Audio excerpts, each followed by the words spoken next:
Here is your weekly market update for Surrey, Cloverdale and Langley. So far in Surrey, there are 18 single-family homes sold, 19 townhomes sold, and 30 condos sold. Whereas in Langley, 11 single-family homes have sold, 15 townhomes, and 14 condos have sold. As you know, the past few weeks, we've been talking about how buyer activity has picked up and there are more showings at listings, open houses are busier, and even some multiple offer situations. Well, it's finally showing in the numbers. Sales have doubled what they were in January, while listings have increased by 20% during the same time.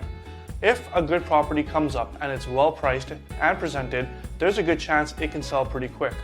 At the same time, there are some really good properties out there that are available and are really good deals. Don't wait to time the real estate market. History shows that in the long run, real estate always appreciates. If you want to know what's happening in your neighborhood, please give us a call or send us a DM and we'd be more than happy to get you the information.